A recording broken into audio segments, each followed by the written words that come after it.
In my video lecture Kinematics 16, I taught you how to study uniformly accelerated motion, that is, the motion when acceleration is constant.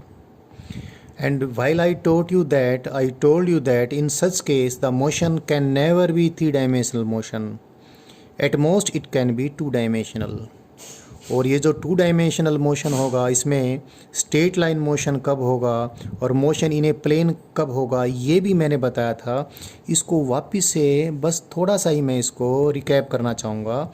मैंने आपको ये बताया था कि अगर acceleration vector जिधर है उधर ही इनिशियल वेलोसिटी वेक्टर है, या फिर जिधर एक्सेलेरेशन वेक्टर है इनिशियल वेलोसिटी वेक्टर उसके अपोजिट है, या फिर जिधर एक्सेलेरेशन वेक्टर है इनिशियल वेलोसिटी हमने कुछ दी यानी यू वेक्टर को हमने जीरो ही रखा यानी पार्टिकल को ड्रॉप कर दिया। इन तीनों केसेस में motion along a straight line होगा, स्ट्रेट लाइन मोशन यानी 1D मोशन। ये जो स्टेटमेंट थी इसको थोड़ा सा और भी मॉडिफाई कर लेता हूँ। अगर ऐसी सिचुएशन में बेशक एक्सेलेरेशन की मैग्नीट्यूड कम या ज़्यादा रहे बट डायरेक्शन लगातार सेम रहे, ऐसे एक्सेलेरेशन को मैं यूनिडायरेक्शनल एक्सेलेरेशन कहूँगा, चाहे उसकी मैग्नीट्यूड कांस्टेंट हो चाहे मैग्नीट्यूड उसकी वेरी करे। लेकिन कंडीशन इनिशियल वेलोसिटी की यही है, that is either the initial velocity is parallel to the acceleration or it is opposite to the acceleration or initial velocity is zero if the acceleration is either the constant acceleration or it is variable but the direction remains constant, the motion definitely will be straight line motion। फिर मैंने आपको ये बताया कि two dimensional motion होने के लिए आवश्यक शर्त क्या है। तो अगर एक्सेलेरेशन वेक्टर कांस्टेंट है और initial velocity vector acceleration vector के साथ कुछ एंगल बनाती है, यानी जो थीटा एंगल है ये बस कितना नहीं हो, ना तो ये जीरो हो और ना ही ये थीटा एंगल कितना हो 180 डिग्री हो और इनिशियल वेलोसिटी वेक्टर जीरो भी नहीं हो, तो ऐसी सिचुएशन में मोशन इन ए प्लेन होगा। थीटा चाहे एक्यूट हो, थीटा चाहे ये सिचुएशन हो थीटा की, चाहे थीटा की यानी angle between initial velocity vector and A vector ये हो 90 डिग्री का एंगल हो, चाहे एक्सेलेरेशन वेक्टर और यू वेक्टर के बीच में कोई ऑब्ट्यूज एंगल हो। तो कैसे ही इस प्रकार से हम किसी ऑब्जेक्ट को इस कांस्टेंट एक्सेलेरेशन की फील्ड में फायर करें, उसको मूव करवाने के लिए छोड़ दें, थ्रो कर दें, तो मोशन टू डायमेंशनल होगा। सो यूनिफॉर्म एक्सेलेरेशन के केस में या तो मोशन 1 डायमेंशनल होगा या 2 डायमेंशनल होगा। और एक चीज़ मैंने ये भी पहले तो इसको मैं एक इसमें भी कुछ मॉडिफिकेशन कर दूं जो मैंने इसमें किया था। अगर एक्सेलेरेशन की मैग्नीट्यूड बेशक चेंज हो बट उसकी डायरेक्शन लगातार सेम है, दैट इज यूनिडायरेक्शनल एक्सेलेरेशन है, B it uniform acceleration B it non uniform acceleration but its direction remains same, then in that case if the u vector is obliquely inclined with the acceleration vector then the motion will be two dimensional motion। तो motion two dimensional ही रहेगा। लेकिन इस two dimensional motion में special interest का case हमारा यही है जब एक्सेलेरेशन की डायरेक्शन ही नहीं बल्कि मैग्नीट्यूड भी कांस्टेंट हो यानी यूनिफॉर्मली एक्सेलरेटेड मोशन हो। तो उस केस में जो प्रोजेक्टाइल जो हमारा बनेगा उस प्रोजेक्टाइल का पाथ जो होगा, यानी प्रोजेक्टाइल माने whatever the object whichever object we throw to move under a force field is called a projectile। तो इसमें जो हमारे पास जो मूव करती हुई चीज़ होगी उसका जो मोशन होगा उसकी ट्रेजेक्ट्री पैराबोलिक बन जाएगी अगर एक्सेलेरेशन वेक्टर कांस्टेंट है। ये भी हमने कंप्लीट डेरिवेशन के साथ आपको समझाया था। एक चीज़ यहाँ पर और भी रिकैप करूँगा मैं, क्या ऐसे टू डायमेंशनल मोशन में मोशन का प्लेन कौन सा होगा। मैंने बताया था इनिशियल वेलोसिटी वेक्टर और एक्सेलेरेशन वेक्टर का जो भी प्लेन होगा उस प्लेन के अंदर पार्टिकल मूव करेगा। एक बार फिर बता देता हूँ, सपोज एक्सेलेरेशन वेक्टर इधर है और इनिशियल वेलोसिटी वेक्टर है तो मोशन का प्लेन ये होगा, और एक्सेलेरेशन वेक्टर इधर है और इनिशियल वेलोसिटी वेक्टर है तो मोशन का प्लेन ये होगा। एक्सेलेरेशन वेक्टर इधर है और इनिशियल वेलोसिटी वेक्टर इधर है, आप देखें ज़रा, तो मोशन का प्लेन ये होगा। अगर ऐसा है तो मोशन का प्लेन ऐसा होगा। So the plane of the motion will be determined by the plane formed by the initial velocity vector and acceleration vector। तो ये चीज़ें मैं ये मान के चलता हूँ कि ये चीज़ें आपको क्लियर हैं। तो मोशन टू डायमेंशनल और वन डायमेंशनल हमने कब होना है ये एक बार रिकैप कर लिया है। रही बात वन डायमेंशनल मोशन की, तो वीडियो लेक्चर नंबर 16 to 28 मैंने आपको वन डायमेंशनल यूनिफॉर्मली एक्सीलेटेड भी, और अगर एक्सीलेशन वेरिएबल है तो भी, उसके बहुत सारे आपको केसेस सोल्व करवा के बता दिए हैं, और बहुत सारे काइनेमेटिकल ग्राफ्स के क्वेश्चंस भी मैंने उसमें सोल्व करके आपको बताए हैं। तो मैं निश्चित रूप से मान के चलूँ कि वन डायमेंशनल मोशन तो आपको काफ़ी हद तक आ गया है, बाकी आप अपनी लर्निंग जितनी प्रैक्टिस करेंगे होती चली जाएगी। अब मैंने टू डायमेंशनल मोशन, और टू डायमेंशनल मोशन का भी कौन सा सबसे इंपॉर्टेंट केस, जो कि बहुत इंपॉर्टेंट है, uniformly accelerated two dimensional motion means acceleration की डायरेक्शन तो लगातार कांस्टेंट है ही है, उसकी मैग्नीट्यूड भी लगातार कांस्टेंट है। ये मैंने स्टडी करवाना शुरू करना है अभी, और इसकी स्टडी की शुरुआत में एक तो बातें मैं पहले से बोल देता हूँ। एनीथिंग विच इज़ थ्रोन और which is projected to move under a force field is called a projectile. अगर किसी ऑब्जेक्ट को हम धरती की ग्रेविटेशनल फील्ड में प्रोजेक्ट कर दें to move under the action of the gravitational field of earth, तो उसको हम कहेंगे ए ग्रेविटेशनल प्रोजेक्टाइल, और a projectile moving under the gravity of अर्थ।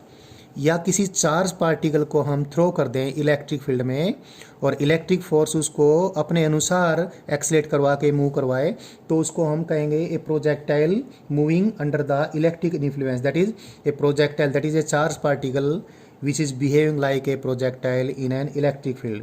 और लाइक दैट, बिल्कुल इसी तरीके से ए charge particle can be projected in a magnetic field, तो उसका प्रोजेक्टाइल मोशन मैग्नेटिक फील्ड हो जाएगा।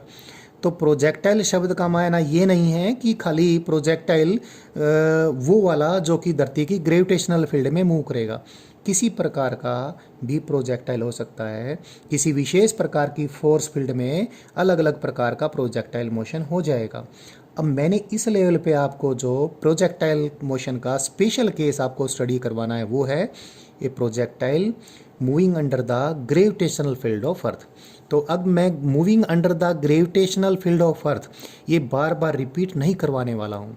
ये अगर मैं बोलता हूँ ए प्रोजेक्टाइल मोशन, तो मेरा मतलब रहेगा a projectile moving under the gravitational clutches of earth. Earth की जो ग्रेविटेशनल पकड़ है उसके अंतर्गत मूव करने वाला प्रोजेक्टाइल।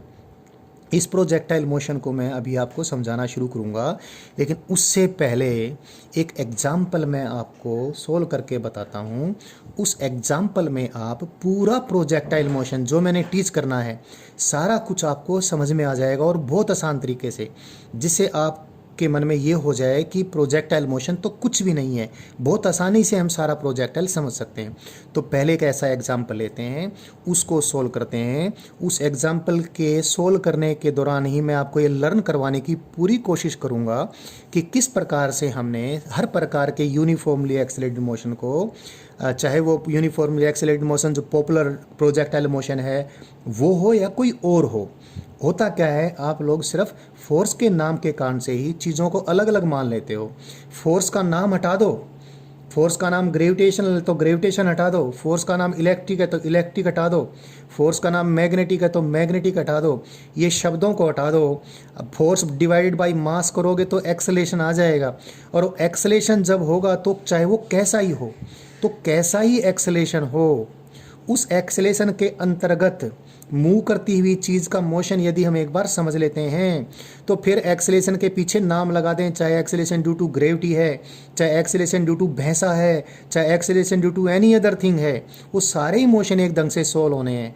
तो क्यों ना एक्सेलेरेशन को कोई नाम दिए बगैर, यानी एक्सेलेरेशन ड्यू टू विच, ये कोई विच क्या है, विच इज़ द ग्रेविटी और इट इज़ इलेक्ट्रिक फोर्स और इट इज़ मैग्नेटिक फोर्स, ये सब कुछ नाम दिए बगैर हम किसी general accelerated uniformly accelerated motion को एक बार सोल्व करवा के बताते हैं। और ध्यान रखें बच्चों, उसी तरीके से सारा प्रोजेक्टाइल मोशन सोल्व होना है। So it's very easy. एक एग्जांपल लेते हैं और फिर आपको सारी बात क्लियर करते हैं। Suppose A particle is thrown from origin of coordinates to move in xy plane. Its initial velocity is, say it is 3 I cap plus 4 j cap meter per second, and its acceleration is uniform in whichever force field it is moving. The force field is providing an acceleration equal to it is minus 4 meter per second square j cap. One thing I make you clear, this negative sign has nothing to do with the magnitude of the acceleration. Magnitude of the acceleration is 4 meter per second square. This minus sign is for j cap, that is the direction of the acceleration is along minus j cap, that is y direction, जो positive Y direction है उसके opposite, यानी acceleration vector negative Y direction में है। तो आप देखें acceleration की मैग्नीट्यूड भी कांस्टेंट है, डायरेक्शन भी कौन सी है, माइनस जे कैप लगातार, तो ये यूनिफॉर्मली एक्सेलरेटेड मोशन है। प्रोजेक्टाइल को, यानी जिसको भी मैंने फेंका है, प्रोजेक्ट किया, उसको प्रोजेक्टाइल कहूँगा मैं। तो जिस भी पार्टिकल का मोशन मैंने स्टडी करना है उसको मैं प्रोजेक्टाइल कह दूँ। तो प्रोजेक्टाइल का जो मोशन है वो किस प्लेन में होगा, पहले तो ये देख लें, क्योंकि the plane of the motion will be the plane of initial velocity vector and acceleration vector. You can see that initial velocity vector is in x y plane, the acceleration itself is along y direction, so the motion will be in x y plane. तो जिस x y plane में motion होना है उस x y plane में motion का हमने क्या क्या स्टडी करना है वो क्वेश्चन है हमारा। नंबर 1 तो हमने ये स्टडी करना है the time when the particle hits back x axis, we have to calculate that time. We have to calculate the time when the particle hits back x axis. Number 2 हमने ये निकालना है कि पॉजिटिव वाई डायरेक्शन में particle का maximum displacement कितना होगा, y maximum, यानी maximum positive y coordinate particle का कितना होगा, ये हमने निकालना है। तीसरा हमने ये भी निकालना है the moment the particle hits back x axis, how much displacement the particle has undergone along x direction.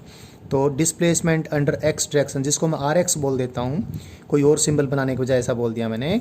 जब पार्टिकल वापस एक्स एक्सिस को हिट करता है तो उसका एक्स कोऑर्डिनेट तब कितना होगा, उसको मैं आर एक्स नाम दे दिया। ये 3 चीज़ कैलकुलेट करनी है। ये पहले तो इस प्रॉब्लम को हम समझते हैं। पहले तो एक बात क्लियर हो ही गई कि एक्सेलेरेशन किस प्लेन में होगा, एक्स वाई प्लेन में होगा। तो हम क्या करें, पहले मैं इसका सॉल्यूशन आपको कैसे करें समझा रहा हूँ। पहले तो मैं इनिशियल पोजीशन दिखाऊंगा। इनिशियल पोजीशन कहाँ दिखाई है, ओरिजिन पे, क्योंकि ये क्वेश्चन के अंदर प्रोवाइडेड है। In every question the initial condition will be provided. भाई शुरू की बात ये है, शुरू में ऐसा था जी, शुरू में वैसा था, वो बात तो दी मिलेगी, वो दे रखी है हमने। तो जिस जगह से फेंका है उस जगह को तो दिखाना पड़ेगा, और इत्तेफाक की बात है वही ओरिजिन है। और अगर कभी ना भी दे तो हम जिस जगह से फेंका है उस जगह को ओरिजिन ले लेंगे, क्योंकि ओरिजिन तो हमारी चॉइस पे भी होता है। अगर क्वेश्चन पूछने वाले ने ओरिजिन नहीं दिया है तो ओरिजिन अपनी चॉइस से लेंगे। So this is 0 0, that is x coordinate 0, y coordinate 0, and this direction I take as x direction, this direction I take as y direction. इसको एक्स डायरेक्शन ले लिया मैंने, इसको वाई डायरेक्शन ले लिया। अब क्वेश्चन को थोड़ा समझें। क्वेश्चन को समझने के लिए पहले डायग्राम भी बना लें। इनिशियल वेलोसिटी वेक्टर मैं इस डायग्राम में बना लेता हूँ। इनिशियल वेलोसिटी वेक्टर का एक्स कंपोनेंट थोड़ा है, वाई कंपोनेंट ज़्यादा है। तो इस प्रकार से मैं इनिशियल वेलोसिटी वेक्टर बना दूँ। अगर यू वेक्टर को ऐसे लिखूँ तो बच्चों आप देख सकते हो मैंने डायग्राम बनाते वक्त हर प्रकार की बात को ध्यान में रखा है। आप देखें इनिशियल वेलोसिटी का एक्स कंपोनेंट तो मैग्नीट्यूड में 3 मीटर पर सेकेंड है, और ये वाई कंपोनेंट 4 मीटर पर सेकेंड। ऐसे नाप के नहीं करना है, आपने एक आइडिया देना है। तो ये हो गया है, और ये you x that is x component of the initial velocity, that is how much, it is 3 meter per second. This is uy, that is y component of initial velocity, that is equal to, I may write it uy, and it is 4 meter per second. And in this diagram I also write the acceleration vector, because this is y direction, so this is positive j cap, this is negative j cap, and so as I have written here, the acceleration is along minus, that is negative y direction. So acceleration vector इधर है जी, और कितनी magnitude है, magnitude है इसकी 4 metre per second square. Direction कौन सी है, minus जे cap. Acceleration vector भी दिखा दिया है। अब ये मोशन कैसा होगा ये समझ लें। एक बात तो आपको पहले से बता चुका हूँ डेरिवेशन के साथ, क्योंकि यूनिफॉर्मली एक्सेलरेटेड मोशन है, मोशन इन ए प्लेन है, तो ट्रेजेक्ट्री कैसी होगी, पैराबोलिक होगी। ये बात मैं डेरिवेशन के साथ वीडियो 16 में आपको, शायद वीडियो 16 या 15 में जो भी है वो आप देख लेना, मैंने बता रखा आपको। अब बात ये है कि जो पैराबोलिक मोशन होगा, पैराबोलिक जो ट्रेजेक्ट्री होगी, वो थोड़ा सा फिजिकली भी समझ लेंगे ऐसा क्यों होगी। देखें ज़रा, एक्स डायरेक्शन की वेलोसिटी तो लगातार कांस्टेंट रहेगी। एक्स डायरेक्शन की किसी भी समय जो वेलोसिटी है, क्योंकि मैं जैसे मैंने इनिशियल बीच में मैं बात को छोड़ दिया हूँ, अभी क्लियर हो जाएगा क्यों छोड़ा हूँ। जैसे मैंने इनिशियल वेलोसिटी के दोनों कंपोनेंट बनाए हैं, एक्सेलेरेशन की भी तो दोनों कंपोनेंट बना दूँ। एक्सेलेरेशन का देखो आई कैप तो है ही नहीं, एक आई कैप के साथ तो 0 metre per second square multiplied है, तो एक्सेलेरेशन का एक्स कंपोनेंट तो 0, और एक्सेलेरेशन का वाई कंपोनेंट कितना देखें ज़रा, -4 metre per second square. Again minus sign is not for magnitude, minus sign in for direction. Acceleration का वाई कंपोनेंट नेगेटिव है, यानी एक्सेलेरेशन का y component negative Y direction में है। तो एक्सेलेरेशन के मैंने दोनों कंपोनेंट बना लिए। अब आप चेक करो, एक्सेलेरेशन का एक्स कंपोनेंट तो 0 है जी, इसका मतलब एक्स डायरेक्शन में वेलोसिटी तो लगातार कांस्टेंट रहेगी, क्योंकि एक्सेलेरेशन वेलोसिटी को चेंज करेगा। एक्स डायरेक्शन में जो एक्सेलेरेशन होगा वो एक्स डायरेक्शन में स्पीड चेंज करेगा, तो एक्स डायरेक्शन में जो स्पीड है वो चेंज ही नहीं होगी। कारण क्योंकि एक्स डायरेक्शन में एक्सेलेरेशन है ही नहीं। एक्स डायरेक्शन वाली वेलोसिटी हमेशा एक्स डायरेक्शन वाली स्पीड भी तो रहेगी। तो मैग्नीट्यूड ऑफ इंस्टेंटेनियस वेलोसिटी ही तो स्पीड होती है। तो एक्स डायरेक्शन का एक्सेलेरेशन एक्स डायरेक्शन में rate of change of speed भी होगा, क्योंकि वो 0 है, तो एक्सेलेरेशन 0 है, तो एक्स डायरेक्शन की वेलोसिटी लगातार कांस्टेंट होगी। मैंने कई तरीके से आपको बता दी है बात, बट अभी मैं एक्स डायरेक्शन की सारी इक्वेशंस लिखने वाला हूँ, लेकिन वाई डायरेक्शन का भी एक बार जिक्र करें। मैंने आपको बार बार बताया कि मोशन रिटार्डेड मोशन कब होता है, वेलोसिटी कम कब होती है। वेलोसिटी कम तब होती है जब वेलोसिटी के अपोजिट फोर्स लगे। वाई डायरेक्शन वाली वेलोसिटी इनिशियली पॉजिटिव है और वाई डायरेक्शन का एक्सेलेरेशन लगातार नेगेटिव है। तो वाई डायरेक्शन का एक्सेलेरेशन, वाई डायरेक्शन की वेलोसिटी तो इधर है जी, और एक्सेलेरेशन इधर है। वेलोसिटी इधर, एक्सेलेरेशन इधर। एक्सेलेरेशन फोर्स के कारण ही होता है। तो वाई डायरेक्शन में जो मोशन है इनिशियली रिटार्डेड होगा।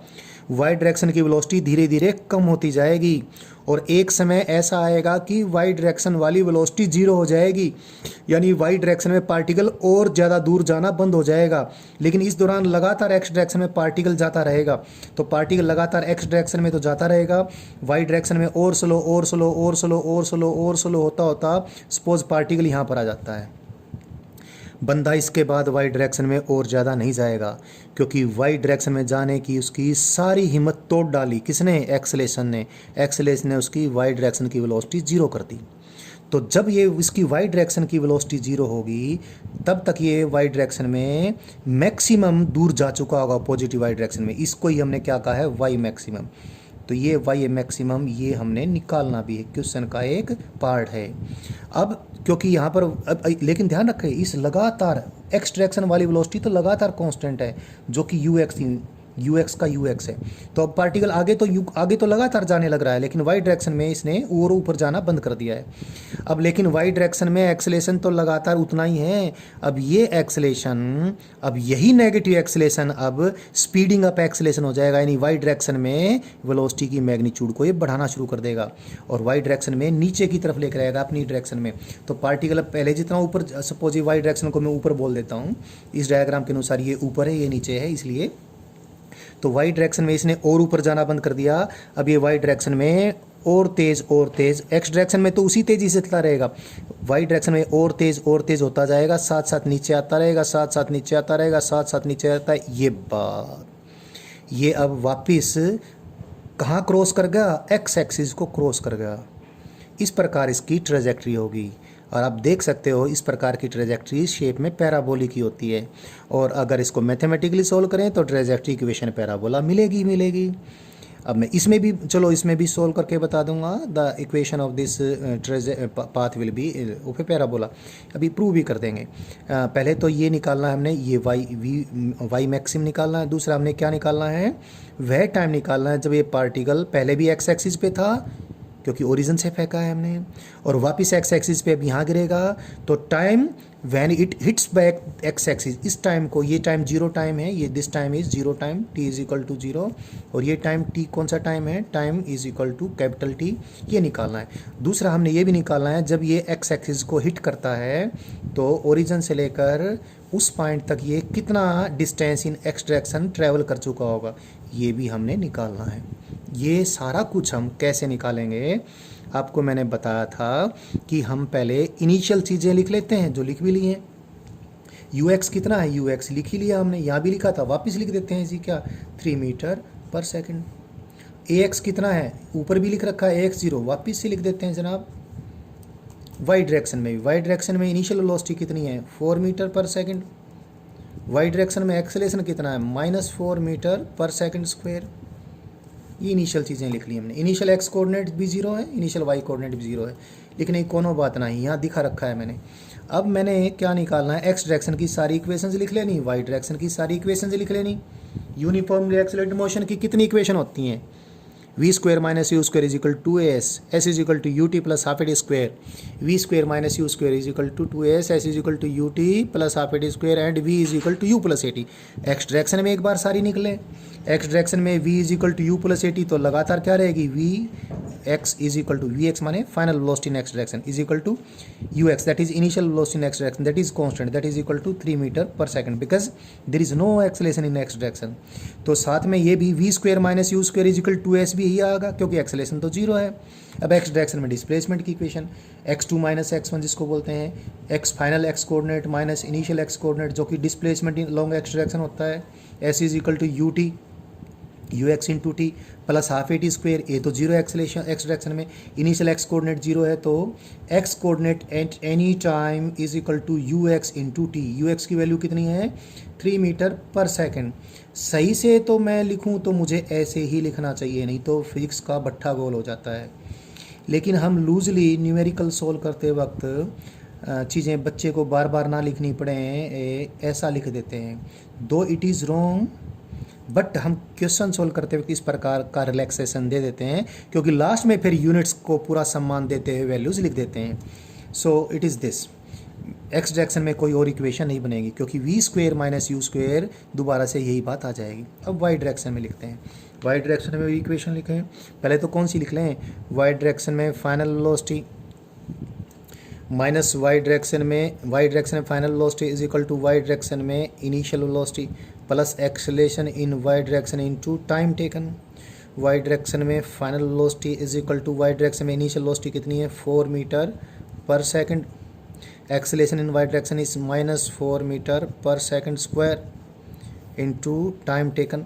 सही से तो ऐसे ही लिखना होगा, लेकिन मैंने आपको बताया कि हम बच्चों को रिलैक्सेशन दे देते हैं। हम भी जल्दी में जब कोई क्वेश्चन सोल्व करके बताना है तो कुछ देर के लिए फिजिक्स की परवाह नहीं करते, सिर्फ मैथमेटिक्स की परवाह करते हुए ऐसी इक्वेशन लिख देते हैं, जो कि डायमेंशनली बिल्कुल गलत है। लेकिन कोई बात नहीं, मैं भी ऐसा करूँगा, आप भी ऐसा कर सकते हो, लेकिन ध्यान रखना लास्ट में आप यूनिट बहुत सम्मान के साथ वापस लिख देना। तो पूरी बात भी लिख दी है, और लूजली हम किस प्रकार से लिखते हैं वो बात भी मैंने आपको बता दी है। वाई डायरेक्शन में अभी एक ही इक्वेशन बनाई है, दूसरी इक्वेशन बनाते हैं। वाई डायरेक्शन में displacement that is y final coordinate minus y initial coordinate that is delta y भी जिसको बोल सकते हैं, that is equal to u y into t plus half into a y into t square. तो देखें initial y coordinate तो zero है, तो y coordinate at any time, u y कितना आप देख लो ज़रा, यू वाई कितना है 4 metre per second into time taken plus acceleration in y direction है -4, तो माइनस साइन लगा दिया मैंने, 4 डिवाइड बाई 2 कितना हो जाएगा 2 metre per second square into t square. ये तो है सही बात, इसको भी लूज टॉक कर देता हूँ, इसकी भी मैं इसको लिख देता हूँ y is equal to 4t minus 2t square. तो चलो इस पर भी मैं काटा भी लगा देता हूँ, लेकिन आपको फिर बार बार बोल रहा हूँ मैं, इस प्रकार आपको मैं अलाउ कर देता हूँ लास्ट में यूनिट ठीक से रिप्लेस अगर करते हो तो, नहीं तो नहीं अलाउ करूँगा।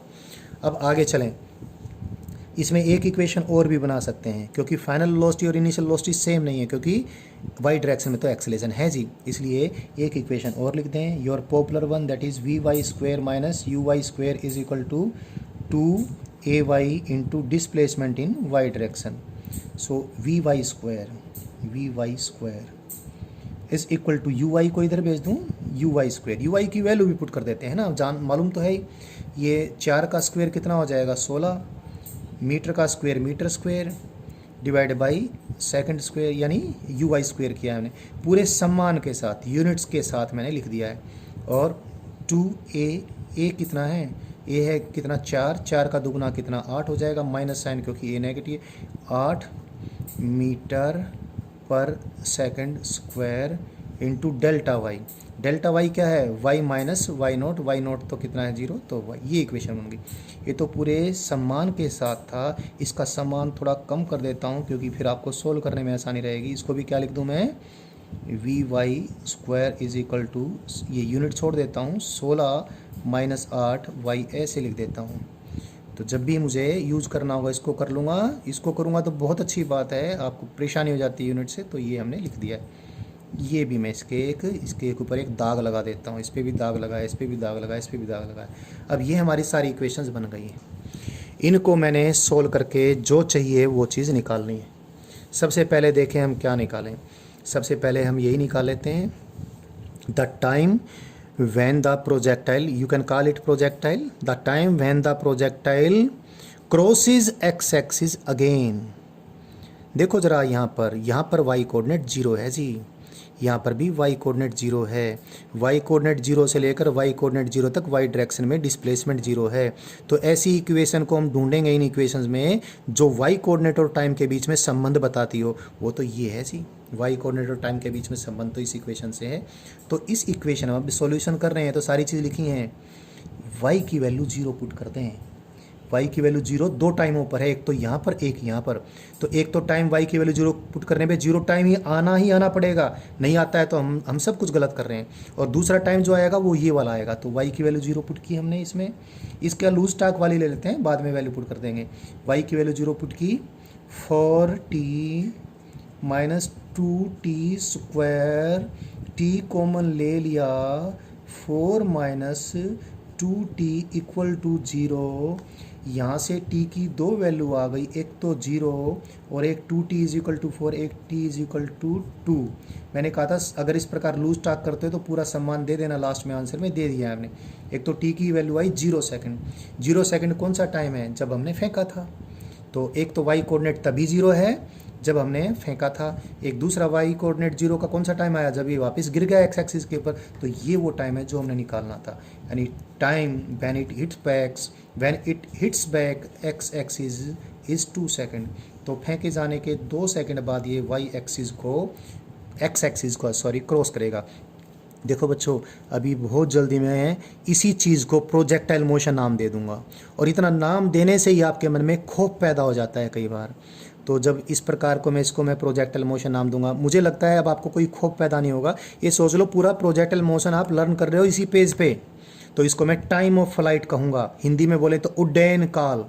तो मैं उड्डयन काल जब बोलूँगा इसी प्रकार से निकालूंगा, और इस न्यूमेरिकल में ये सारा निकल रहा है साथ साथ, तो ये निकल गया है जो भी है। चलो 1 मिनट के लिए मैं आपको परेशान नहीं करता, वापस से इस एग्जाम्पल पे फोकस करते हैं। तो हमने निकाल लिया है कितने टाइम पे पार्टिकल हिट बैक करेगा एक्स एक्सिस को, इतने टाइम पर हिट बैक करेगा।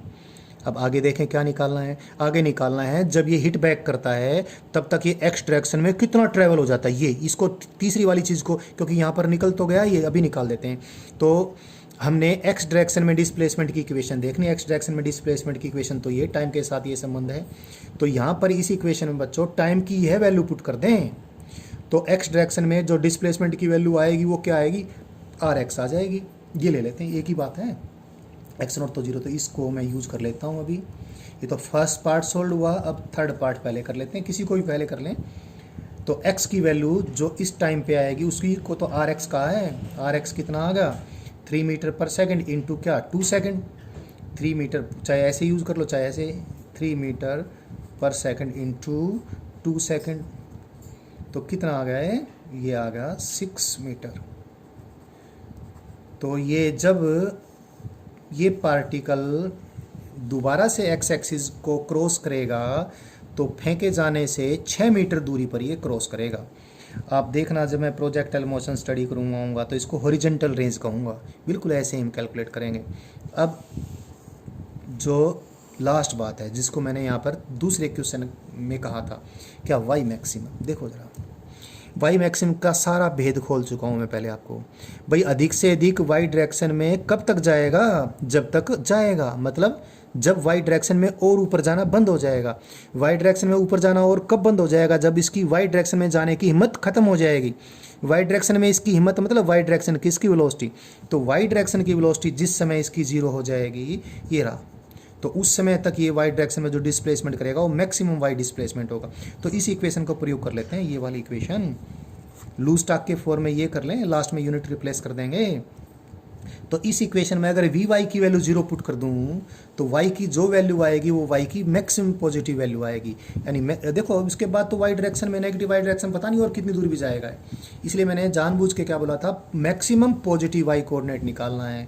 तो यहाँ पर वी वाई की वैल्यू जीरो पुट कर दें इस इक्वेशन में, इसको वी वाई की वैल्यू जीरो पुट कर दें जी। तो ये 16 माइनस 8 वाई, मैंने एक बार यूनिट्स का सम्मान नहीं किया, अभी करने वाला हूँ। तो y की जो भी वैल्यू आएगी यही y की पॉजिटिव मैक्सिमम वैल्यू है।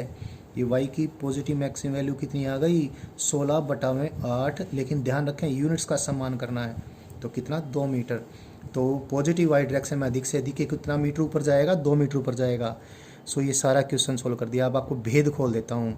जब मैं प्रोजेक्टाइल मोशन जो अभी स्टडी करवाऊंगा, ये तो होगा maximum height attend by the projectile, ये क्या आएगा, time of flight of the projectile, ये क्या आएगा, horizontal range of the projectile.